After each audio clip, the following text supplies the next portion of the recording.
Par Patrick Pessot, nouvelles organisations dans la prise en charge d'un cancer digestif, diagnostic en un jour. Alors, justement, pourquoi on s'est intéressé au sujet avant, qui est comment évaluer nos parcours de soins, c'est que au niveau de l'IHU de Strasbourg, il y a la thématique générale qui est la chirurgie guidée par l'image, mais il y a aussi tout un pan qu'on a appelé projet FastPass, qui est l'optimisation, des parcours de soins. Et on s'est très rapidement confronté, je vais vous faire voir rapidement, que quand on change les organisations, comment on évalue nos parcours. Et c'est pour ça qu'on s'est intéressé à des indicateurs et qu'on a développé ces indicateurs-là. Donc, faisant beaucoup de cancérologie, j'aime bien me rappeler cette phrase qu'il faut ajouter de la vie aux années et pas des années à la vie. Et donc, s'organiser pour le bien de nos patients. Alors, pertinence, qualité, tu en as parlé, c'était juste un exemple pour nos parcours en chirurgie hépatobiliaire, métastase hépatique. Quand vous faites un scanner aujourd'hui multibarrette et que vous opérez le malade le lendemain, eh bien vous avez 95% de fiabilité de retrouver ce que vous avez vu au scanner. Si le parcours de soins fait que vous opérez le malade à 45 jours, 60 jours, 2 mois par rapport au scanner, eh bien, vous avez une fiabilité qui est d'environ 85-80%, c'est-à-dire ce qui équivaut à un scanner d'il y a 15 ans. Donc le parcours, le délai est important et ce que tu disais, c'est-à-dire un scanner bien fait, donc de qualité, mais s'il ne s'organise pas dans le parcours correctement, il ne peut être en fait non pertinent. Et donc, on s'est intéressé à nos parcours de soins et on a fait justement des séances, ce que j'appelle post-it, pour essayer de mettre sur un tableau comme ça un peu l'entrée de nos différents patients en fonction des filières hépatobiliaires, colorectales et bariatriques, et de voir qui nous les adressait, quels étaient les examens faits, pour essayer de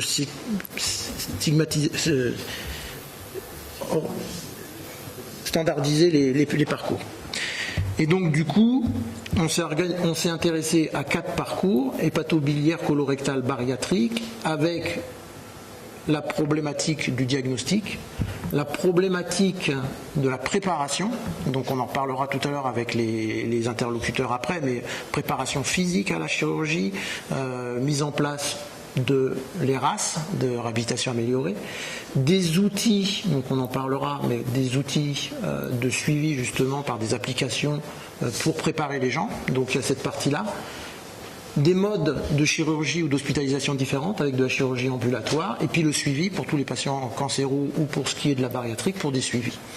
Et donc on a beaucoup de petites cases qui sont blanches au départ et puis on les remplit au fur et à mesure, et aujourd'hui on en est à peu près là. Et donc moi je vais vous parler de cette partie-là qui est le diagnostic en un jour dans l'hépatobiliaire, mais on a mis en place cette préparation par une application pour la chirurgie colorectale, l'ERAS en colorectal.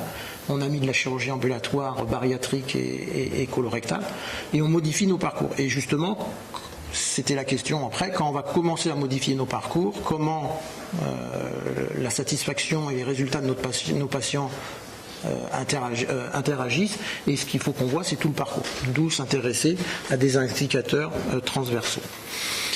Donc quand on avait regardé un peu comment les patients arrivaient à ma consultation d'hépatobiliaire, en gros l'hépatobiliaire, il y a toujours derrière j'ai une boule dans le foie ou dans le pancréas, et est-ce que j'ai pas un cancer ?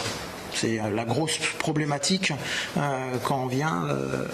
Donc le patient a des examens déjà de débrouillage avec de la radiologie, qui vont voir un spécialiste gastro qui peut refaire des choses puis nous l'adresser. On se retrouve soit avec des examens qui sont trop longs justement, soit des examens mal faits, soit un complément d'examen.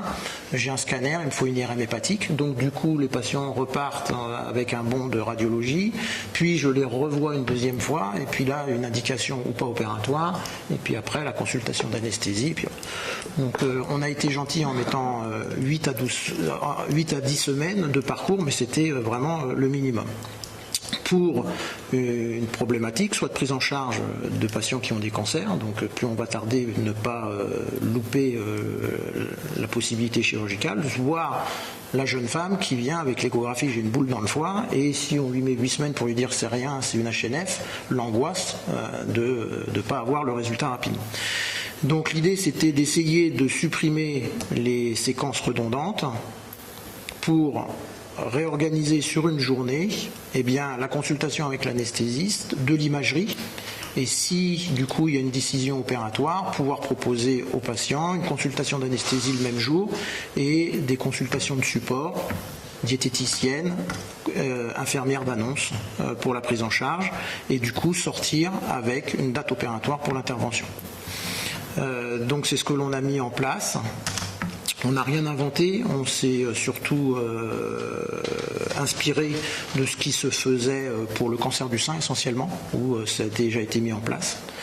Et donc ça a été mis en place dès 2017. Donc ça a demandé en gros presque une année de réunion avec les anesthésistes, la radiologue, pour faire du coup que ces créneaux de radiologie de la référente hépatobiliaire soient les mêmes jours que mes consultations, qu'elle puisse mettre des trous dans le planning, et que si j'ai pas nécessité d'imagerie, qu'on puisse remplir les trous par des urgences. On a toujours dans le service des malades à faire des scans ou des IRM, donc ça veut dire que la secrétaire a aussi un rôle de coordination pour ne pas perdre les rendez-vous, et puis que l'anesthésiste puisse voir aussi quelques malades dans l'après-midi et que la diététicienne veuille bien venir.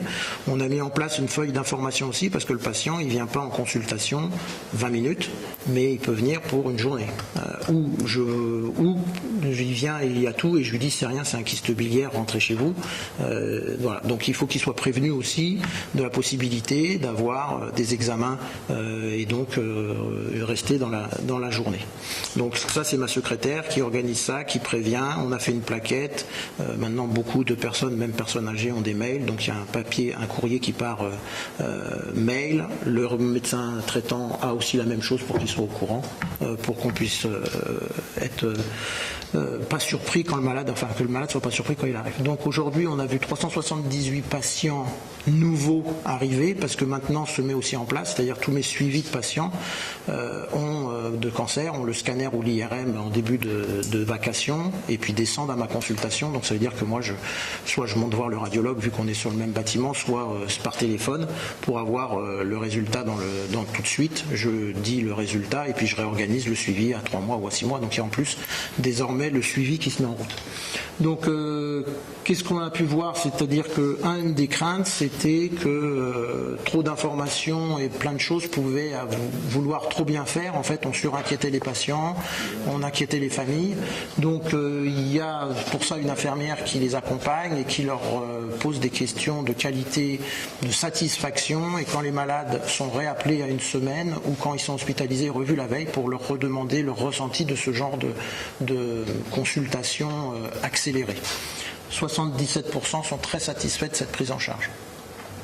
Le diagnostic a pu être établi dans 75% des cas, donc dans 25% des cas, on viendra après, on ne peut pas établir le diagnostic parce que j'ai besoin d'une biopsie hépatique, parce que le patient ne veut pas rester obligatoirement, et voilà, parce qu'il y a eu quelques incidents de machines d'IRM qui sont en panne ce jour-là, où l'anesthésiste, le bon vouloir, mais il y a 2 chocs hémorragiques au bloc, il ne peut pas vraiment se libérer, et donc même si le diagnostic est fait, tout n'est pas organisé. Quand je dis 75%, c'est quand tout est organisé. Voilà. Donc il y a 25% des cas où c'est pas fait, et puis on verra 20%, 21% si je me rappelle bien la diapo après, des gens ont demandé un VSL, donc c'est des gens qui se déplacent en VSL. Donc là c'est une seule consultation. Les 25% c'est qu'ils ont été obligés de revenir, mais sinon on était à 3,6 en moyenne de déplacement. Donc ça c'est pour les arguments d'après de remboursement. La deuxième chose, c'était de vous faire voir que, au définitif, 45% des patients, là, c'était bien un cancer qui a été pris en charge. Donc sur 55%, ils sont partis avec le diagnostic de pas de cancer, mais j'allais dire quand ils viennent me voir, c'est une boule dans le pancréas, donc c'est soit une TIPMP ou un cystadénome, soit les HNF et les adénomes. Voilà, mais l'indication de mes consultations, c'est la suffisance suspicion au départ d'une pathologie potentiellement néoplasique. Voilà, 21% des gens viennent en VSL. Et alors ce qui est intéressant, c'est qu'on m'a dit tout de suite quand j'ai voulu mettre ça en place, comme tu as le scan et l'IRM, tu vas surexploser nos tarifs, tu vas redemander des scanners et des IRM à tous les patients. Donc 19% je leur demande un scanner, parce que si le malade vient avec un scanner dans les délais bien faits, je ne vais pas redemander de scanner. Et je demande 26% d'IRM en complément. Voilà. Donc tous les patients n'ont pas tout, n'ont pas le package scan IRM. Voilà. Si l'IRM est bien fait, je vous dis, c'est un kyste biliaire simple, au revoir madame, et puis le problème est réglé. Les malades, 33%, je les vois 2 fois. C'est-à-dire que je les vois, justement, ils ont un scan ou une IRM, et puis je les revois en deuxième partie de matinée ou en début d'après-midi pour leur dire, voilà, le scanner, ça a été ça, voilà. Et puis après, je les envoie à l'anesthésie s'il y a besoin. Donc 33% des malades ont eu une deuxième consultation. Quand il y a une indication d'un geste sous anesthésie, parce qu'il peut y avoir une programmation soit de chirurgie, soit de radiofréquence, soit d'écho-endoscopie, 84% des gens ont vu l'anesthésiste le même jour. Alors, 16% n'ont pas vu, soit ils n'ont pas voulu rester, parce qu'il fallait attendre 2 heures, soit l'anesthésiste n'était pas là, soit il y a certains gestes d'écho-endoscopie, il n'y a pas d'urgence, il faut le faire pour une TIPMP, et ils veulent le faire dans 6 semaines ou dans 2 mois, et la consultation nécessite 1 mois de délai, donc voilà. Mais en gros, 84% peut être fait dans la journée. Et on a une consultation d'accompagnement thérapeutique dans 14% des cas. Donc voilà pour vous présenter les résultats. Donc c'était pour remettre le point avant, c'est que tous ces parcours-là, comme on les modifie, on voulait les suivre, et donc les indicateurs. La problématique, j'allais dire, quand j'ai commencé ça, le directeur de l'hôpital, m'a regardé en me disant mais nous c'est pas rentable, parce que du coup là, plutôt que de voir 2 fois ou 3 fois le malade en consultation, tu vas le voir plus qu'une fois. Et on ne peut pas coter 2 consultations du même médecin à 2 heures de différence. Donc moi, les malades, ils sont cotés qu'une seule fois. On m'a dit alors on va les mettre dans hospitalisation de jour. Hospitalisation de jour, il faut un examen et 2 consultations de spécialistes. Alors le malade qui a son scanner, la consultation avec moi et l'anesthésiste, c'est bon. Le malade qui vient et que je demande une radio et que je revois, c'est pas bon. Donc après on m'a dit oui, donc le premier réflexe de nos instances, ça a été en effet, c'est d'un point de vue aujourd'hui économique, c'est pas très rentable, sauf si tu exploses au final tes consultations et que il y a plus d'afflux de malades à ta consultation. Voilà. Mais en effet, les malades que je vois 2 fois, ils sont payés qu'une seule fois. La diététicienne, aujourd'hui, il n'y a pas de consultation de diététicienne à l'hôpital, c'est des employés, donc c'est normalement la diététicienne qui est dans le service qui vient au fur, il n'y a pas de consultation. Donc ça veut dire que si on veut essayer de valoriser ça, il faut essayer de discuter avec la CPAM pour des forfaits ou des consultations différentes pour qu'on puisse essayer de valoriser ça. Et puis le deuxième point, c'est la coordination. En effet, il y a quelqu'un qui puisse, ma secrétaire a un rôle plus de coordinatrice là, que de secrétaire à prendre des rendez-vous pour essayer de boucher les trous s'il n'y a pas de consultation de radiologie et tout ça. Donc ça veut dire qu'il faut bien coordonner le parcours. Voilà ce que je voulais vous présenter sur ces modifications des parcours pour essayer d'être au final plus efficient pour nos malades.